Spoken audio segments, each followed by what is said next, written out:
Снова после некоторой паузы появились сообщения об активных боевых действиях в Чечне. Как передает Интерфакс, сегодня федеральные силы приступили к штурму райцентра Шатой. Именно там, по данным военных, сейчас сосредоточены основные силы боевиков. До 5000 человек. По их позициям сейчас наносят удары артиллерия и авиация, и, кажется, сражение идет очень тяжелое. По неподтвержденным пока данным, вблизи Шатой исчез вертолет огневой поддержки Ми-24. Сегодня утром с ним оборвалась связь. О судьбе экипажа сведений пока нет. Другой вертолет Ми-8 после высадки армейского десанта был обстрелян боевиками. Но со множественными пробоинами машину все-таки удалось довести до базы в Ханкале. Пока информацию о потере вертолета Ми-24 в пресс-службе объединенной группировки войск на Северном Кавказе не подтверждают. Там говорят, что все вертолеты после выполнения задач вернулись на базу. Только что мы получили из Чечни репортаж наших корреспондентов. И там говорится также и о ситуации вокруг райцентра Шатой. Сегодня российские части начали штурм райцентра Шатой в Горной Чечне. Поселок сильно укреплен, и его обороняет около 3000 боевиков. Российские штурмующие части поддерживают артиллерия и авиация. Боевикам сегодня удалось подбить 2 российских вертолета, поддерживающих ударную группировку. Шатойский район боевики превратили в последний крупный плацдарм своих сил в Чечне. Наиболее ожесточенное сопротивление оказывают наемники, укрепившиеся в районе поселка Харсиной, которые оказались отрезанными от горных дорог, ведущих в сторону Грузии. Основная часть еще остающихся, так скажем, в боевом строю боевиков и их вожаков находится сейчас в Аргунском ущелье. И, как предполагается, там могут быть и Масхадов, и Гилаев, и Басаев. По словам Сергея Стрижемского, большое сомнение вызывает достоверность информации о гибели Салмана Радуева. Никаких документальных подтверждений этой информации у спецслужб до сих пор нет. Вероятно, боевики стремятся дезинформировать их, чтобы поиск этого террориста был приостановлен, и Радуев мог уйти за границу. Также неясна ситуация и с Андреем Бабицким. Сергей Стрижемский говорит, что никакой новой информации о судьбе журналиста «Радио Свобода» у него нет. Сейчас очевидно только то, что в селении Дубаюрт, в котором его якобы видели в последний раз, Андрея Бабицкого нет. Боевики, находившиеся здесь, уже давно ушли в Аргунское ущелье. Роман Дорпенян, Владимир Ольховский, ОРТ, Грозный. Действия федеральных сил в Чечне исполняющий обязанности президента Владимир Путин оценил на отлично. Он находится в Волгограде. Эта поездка приурочена к Дню защитника Отечества, который отмечается завтра. Путин говорит, что уже скоро можно будет говорить об окончательных итогах операции и называет ложью разговоры о развале российской армии. Вообще, заявок к событиям на Северном Кавказе. Интерфакс с пометкой «Срочно» сообщает, что все контрольно-пропускные пункты по периметру границы с Чечней закрыты для прохода граждан. Об этом агентству стало известно из источников в штабе группировки. Не исключено, что это связано с мерами безопасности, которые предпринимаются сейчас на всем Северном Кавказе и в крупных городах России. Правоохранительные органы опасаются терактов и диверсий в связи с 56-й годовщиной сталинской депортации чеченцев и ингушей из Кавказа. Впрочем, сегодня днем Интерфаксу в МВД России сообщили, что режим ограничений на передвижение автотранспорта и граждан в Чечне действует только в Грозном. Сейчас в чеченской столице находится глава МВД Владимир Рушайло. Накануне он говорил, что, возможно, в ближайшее время руководство действиями федеральных сил в Чечне перейдет его ведомству. Из Грозного передают наши корреспонденты. В Грозном второй парад за 2 дня. Время и место действия те же. Аэропорт Северный. Вновь по случаю Дня защитника Отечества. Вновь не 23 февраля. Министерство внутренних дел, как и Минобороны, не стало устраивать праздник в день 56-й годовщины депортации чеченцев. Парад подразделения МВД принимает Владимир Рушайло. Как и положено, почетный караул, оркестр, вручение наград и присвоение очередных званий. Офицеры примеряют новые погоны, рядовые – подаренные часы. Новобранцы принимают присягу. Сегодня чеченская милиция получила 2 новых взвода. 48 человек присягнули на верность Российской Федерации. Присягу лично принимал министр внутренних дел. Отбор в милицию Чеченской Республики очень жесткий. Каждого человека контрразведка проверяет минимум 3 недели. Даже минимальное подозрение на связь с боевиками и милицейские погоны он не получит никогда. Для тех, кто прошел отбор, присяга. Надеюсь, что вы теперь, как полноправные милиционеры Чеченской Республики, будете наводить порядок на своей земле. Еще раз поздравляю вас. Чеченская милиция вас не подведет. Молодец. Спасибо. 23 февраля у военных и милиции в Чечне праздника не будет. Подразделения МВД в ожидании провокации переведены на усиленный режим несения службы. Введены дополнительные силы и средства в населенные пункты. Поэтому мы, в принципе, готовы к каким-то проявлениям. Но мы надеемся, что, тем не менее, все у нас будет нормально. Максим Киселев, Владимир Агафонов, Владимир Ольховский, ОРТ, Чечня. И еще одно срочное сообщение Интерфакса. На чеченском участке границы с Грузией в районе селения Омичу, это в 10 километрах от границы с Грузией, сейчас идет упорный бой между пограничниками и отрядом чеченских боевиков. По сведениям агентства, боевики, скорее всего, пытаются прорваться за пределы России. Они применяют различные виды вооружений, ведя очень плотный огонь из автоматов, гранатометов и минометов. Несмотря на то, что в горах уже темно, вести боевые действия крайне трудно, бой продолжается. Пограничники не оставляют своих позиций, и сейчас к ним присоединились боевые самолеты и вертолеты. По неподтвержденным данным, 1 пограничник погиб, еще 1 ранен. Сегодня в Москве представители Федеральной пограничной службы заявили, что ключевые высоты в Аргунском ущелье, который ведет из Чечни в Грузию, под контролем. Есть только 30-километровый участок неприкрытой границы, но в это время года пробраться там под силу только опытным альпинистам. Но когда начнут таять снега, пограничники перебросят туда дополнительные силы. К тому моменту, когда начнется уже, так сказать, весна, и группировку увеличить до такой степени, чтобы обеспечить надежность охраны. Естественно, существенно. Но, во всяком случае, пограничный отряд, который там будет дислоцироваться, он нестандартный, будем так говорить. О судьбе известного чеченского террориста Салмана Радуева продолжают поступать крайне противоречивые сведения. Сегодня источник в российских спецслужбах сообщил Интерфаксу, что Радуев жив и даже не ранен. Он в Чечне и скрывается в районе Аргунского ущелья. Сообщения о том, что Радуев ранен, появились еще на прошлой неделе, а накануне некоторые источники заявили, что военные даже якобы обнаружили тело убитого террориста. Радуев считается одним из самых неуловимых и живучих боевиков. На него несколько раз покушались, он попадал под мощный обстрел и пережил несколько сложнейших хирургических операций. Итак, прежде всего, последние военные сводки из Чечни. Агентство «Интерфакс» сообщило, что федеральные войска потеряли еще 1 вертолет. Правда, «Интерфакс» пока говорит о неподтвержденной информации. Согласно этой информации, оборвалась связь с вертолетом огневой поддержки Ми-24, который выполнял боевые задачи вблизи селения Шатой. О судьбе экипажа сведений пока нет. Между тем, в пресс-службе Объединенной группировки войск на Северном Кавказе журналистам не подтвердили пока информацию о потере вертолета. Ясности во всем этом до сих пор нет. Вертолет, судя по всему, участвовал в начавшейся новой операции в районе Шатоя. Появились сообщения, что войска начали штурм этого районного центра. Из зоны боев командиры, видимо, докладывали обстановку непосредственно министру внутренних дел Владимиру Рушайло в Грозной. Он сегодня находился там. И сегодня оттуда репортаж наших военных корреспондентов Александра Хабарова и Евгения Ковалева. Сегодня День защитника Отечества в Чечне отмечают сотрудники и военнослужащие Министерства внутренних дел. Утром в аэропорту Северный приземлился самолет с министром внутренних дел Владимиром Рушайло. Вместе с Рушайло в Грозный приехал Сергей Истержемский. По словам самого Истержемского, он приехал для того, чтобы на месте улучшать условия работы прессы. Между тем, уже несколько дней все перемещения по Чечне ограничены, в том числе и для журналистов. Здесь опасаются терактов со стороны оставшихся на освобожденных территориях боевиков в преддверии 23 февраля. В Чечне это очередная годовщина депортации.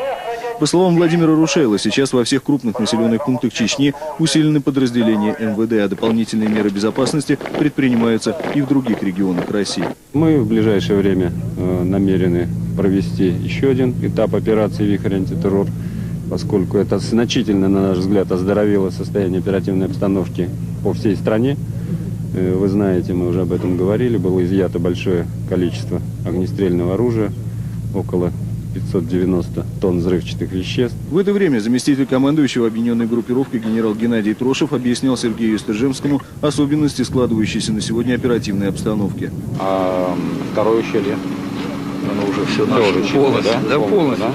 То есть осталось и третье уже. То есть осталось только уже и Веденское, да. И Шалинское, и вот сейчас осталось единица Аргунская. Аргунская и населенные пункты. Да, там их где-то около, десятка два. Дубоюрт. Мелочевский. Дубоюрт наш. Тяжелые бои сейчас идут в Шатойском районе, где российские войска выбивают боевиков из селения Шатой. Это райцентр, в котором еще в прошлую войну находился один из крупных опорных пунктов чеченских формирований. В Грозном же Владимир Рушайло вручал сегодня награды отличившимся во время боевых действий в Чечне. Сегодня же здесь давали присягу 48 чеченских милиционеров. Таким образом, число защитников интересов России на Северном Кавказе сегодня увеличилось на 500 человек. Впрочем, уже само по себе это событие для федеральных властей считается крайне важным. Главное – переломить сознание. Беженцы был, в селе жил, родственник. А сейчас почему вы решили взять в руки автомат? Вы знаете, кому-то надо здесь порядок наводить. Если я там дома останусь, другой дома останется, Здесь беспредел. Кому-то надо порядок наводить. Это мирные люди, вот, которые там живут, они уже до того доведены, что уже людей кушать нечего. Только о еде думают. Сергей Стрижемский поделился с журналистами последней информацией. О судьбе Андрея Бабицкого он по-прежнему ничего нового не знает. Не подтвердились и сообщения о гибели известного полевого командира Салмана Радуева. Во всяком случае, Стрижемский такими сведениями не располагает. По мнению военных и руководителей внутренних войск, основная часть еще остающихся, так скажем, в боевом строю боевиков и их вожаков находится сейчас в Аргунском ущелье. И, как предполагается, там могут быть и Масхадов, и Гилаев, и Басаев. По поводу Радуева нет стопроцентной уверенности в том, что информация, которая прошла в пятницу, минувшую его гибели, соответствует действительности. Нет такой информации. То есть он может быть жив? Вполне возможно, что он жив, что это был такой запуск ложной информации для того, чтобы просто как бы закрыть на него, может быть, досье, да? На самом деле человек вполне возможно, что жив и скрывается просто от федеральных сил. Во второй половине дня министр внутренних дел вылетел в Москву, а войска в Чечне стали ждать 23 февраля. Но неизвестно, отпразднует ли армия этот день еще одним, уже третьим по счету парадом. Александр Хабаров, Сергей Вальцов и Евгений Ковалев. Телекомпания НТВ из Чечни. Итак, сегодня к вечеру появились сообщения о начале операции по штурму Шатоя. Поясню, где это происходит. Операция разворачивается в Аргунском ущелье, которое из равнинных районов Чечни ведет в Грузию. Одна группа войск двигается по ущелью с севера. И сегодня другая группа выдвинулась к Шатою по хребту Гумуртаир, или Серебряная птица. Видимо, это и есть развитие операции по штурму района Шатоя.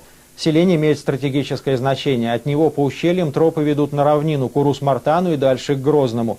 Двигаясь с хребта и с севера, войска могут перерезать все эти пути.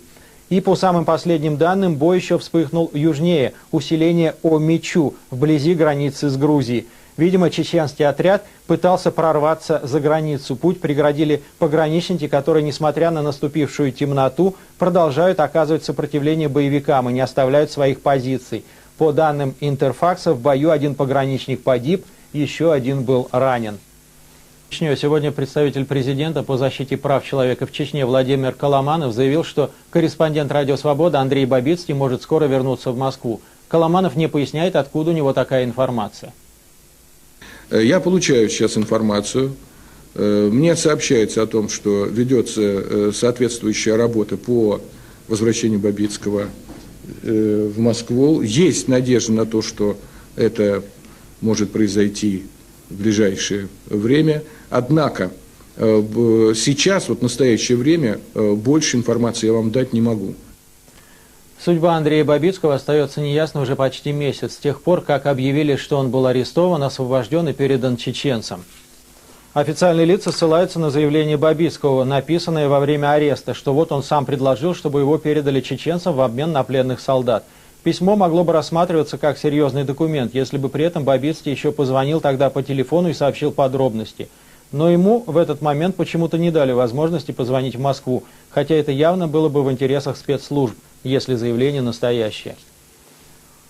И еще из новостей, связанных с Чечней. Как вы уже слышали, Владимир Путин говорил об этом в Волгограде. Другой кандидат в президенты, Григорий Явлинский, излагал свою программу в Москве. Госпиталь сообщил журналистам, что сегодня он направил Владимиру Путину свой план политического регулирования ситуации в Чечне. Этот план имеет своей главной целью обеспечение безопасности граждан Российской Федерации и создание более стабильной и политически перспективной ситуации на Северном Кавказе. Лидер «Яблоко» считает, что процесс урегулирования в Чечне будет длительным и назвал несколько его этапов. Первый из них связан с завершением боевых действий по обезвреживанию и ликвидации бандитских и террористических организаций на территории Чечни. Второй – это стабилизация экономическая по определенным фазам, по определенным этапам, создание специальных органов власти, введение прямого президентского управления на этой территории. Григорий Явлинский надеется на то, что исполняющий обязанности президента Владимир Путин рассмотрит его предложение в ближайшее время. Алексей Ивлев, Владимир Степанов, телекомпания НТВ. Федеральные войска сегодня начали штурм Шатоя, опорной базы боевиков в Южной Чечне.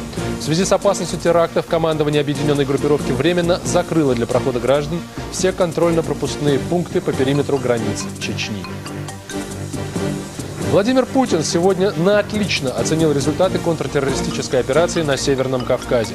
В ходе поездки в Волгоград он категорически опроверг заявление о развале армии. С новой силой вспыхнули бои в горных районах Чечни. Федеральные силы в Аргунском ущелье приступили к штурму райцентра Шатой, где сосредоточены основные силы бандитов. По данным штаба российских войск, именно в районе Шатоя сегодня шли самые ожесточенные боевые действия. Артиллерия и авиация наносили удары по позициям экстремистов. Сегодня днем в 10 километрах от границы с Грузией в районе селения Амичу вспыхнул бой между группой пограничников и отрядом боевиков численностью в несколько десятков человек. Бой продолжался и после наступления темноты. Отмечалась высокая плотность огня из разных видов оружия. В ходе боя погибло несколько пограничников, есть раненые. Сегодня со второй половины дня закрыты все контрольно-пропускные пункты по периметру Чечни, а блокпосты усилены. Эта мера принята в связи с возможностью проведения терактов и диверсий со стороны бандформирований. Отдав почести солдатам той войны, Путин обратился к солдатам войны нынешней. В Волгограде в гарнизонном госпитале проходит лечение военнослужащие, получившие ранения в ходе операции в Чечне. Понятно, что Владимир Путин не мог не вспомнить о тех, кого сам и отправил воевать. Там ИО преподнес первый, но не последний подарок в ходе своего визита. Солдатам и офицерам была обещана забота государства, а военным врачам 10 миллионов рублей. Владимир Путин в стиле а-ля Борис Ельцин раздавал пациентам госпиталя командирские часы. Вышедшим в увольнение офицерам Волгоградского округа дарил новые квартиры. Участвовал в заседании по социальным проблемам военнослужащих и хвалил армию за то, что она все еще выполняет приказы. Думаю, что мало кто ожидал, что наши военнослужащие и вооруженных сил, и внутренних войск будут так точно, так профессионально и с таким мужеством выполнять те задачи, которые ставит перед ним политическое руководство страны. Вот за это мы всем им должны низко поклониться. Здесь же Путин пообещал, что семьи всех погибших в Чечне военнослужащих будут обеспечены квартирами. После этого заявления политическому руководству страны для экономии и без того скудного жилищного фонда, скорее всего, придется еще больше занижать цифры потерь в Чечне. Петр Косенко, ТВЦ. Из Чечни. До 24 февраля на всей территории республики запрещено любое передвижение людей и транспорта. Кроме того, по периметру чеченской границы закрыты все контрольно-пропускные пункты для прохода граждан. Это распоряжение федеральных властей напрямую связано с угрозами боевиков провести теракты и диверсии как в самой Чечне, так и в крупных городах России. Силовые структуры приняли ответные меры на угрозы террористов и усилили меры безопасности. Власти серьезно озабочены угрозами терактов. Например, сегодня в Грозный прилетел министр МВД Владимир Рушайло. Он не только награждал своих подчиненных за боевые заслуги. Похоже, параллельно Рушайло решил лично убедиться, что силы МВД готовы предотвратить любые диверсии боевиков. И именно в Чечне ему постоянно приходилось успокаивать граждан и говорить им, что все находится под контролем милиции. В крупных городах нами усилен режим несения службы. Введены дополнительные силы и средства в населенные пункты. Поэтому мы, в принципе, готовы к каким-то проявлениям. Но мы надеемся, что, тем не менее, все у нас будет нормально. Он теперь Яндарбиев может направиться в Дубай, где проживает его жена и дети, или в Афганистан. Впрочем, он пока отказывается комментировать свои дальнейшие действия, пока не встретится с официальными лицами пакистанской администрации. И в продолжение чеченской темы подразделение ОМОНа проводит тренировки перед командировкой в Чечню. Из Мурманска репортаж Игоря Сорокина. Мурманский отряд милиции особого назначения вновь собирается направить своих бойцов в очередную командировку на Северный Кавказ. Уровень боевой подготовки ОМОНовцев ни у кого не вызывает сомнений, поскольку они уже не раз бывали в Дагестане и Чечне. И тем не менее, все оставшиеся до отправки дни здесь полностью посвящены тренировкам, занятиям и стрельбам. В Чечне эти ребята должны сменить своих товарищей, которые находятся в командировке с декабря прошлого года. Заниматься там в основном приходится зачисткой селений, поселков и городов на уже освобожденной территории. Как она проводится, бойцы знают не понаслышке. И все же здесь, в Мурманске, ОМОНовцы изо дня в день продолжают штурмовать заброшенные здания, отрабатывая задачи по обезвреживанию боевиков. Каждый раз все по-разному происходит. Новое здание, новые помещения, новые преступники. Все отрабатывается. Людям определяется задача уже здесь. То, что делает, то есть, чтобы в реальной боевой обстановке вопросов никаких не возникало лишних. За все время командировок на Северный Кавказ отряд потерял 5 своих бойцов. Они погибли в конце 98-го, охраняя дагестано-чеченскую границу. События на Северном Кавказе в корне изменили всю специфику и внутренний распорядок службы Мурманского ОМОНа. Здесь многие соглашаются с тем, что в последнее время работать приходится только на войну, отодвинув на второй план свои изначальные задачи по несению службы в самом Мурманске. В настоящее время выезжают люди, которые уже имеют достаточно большой опыт работы в данном регионе, имеют по 5, по 6, по 7 командировок. В Чечню очередной отряд ОМОНовцев отправится уже в конце этой недели и вернется обратно не раньше, чем через 2 месяца. Игорь Сорокин, Максим Петровичев, Мурманск, специально для НТВ.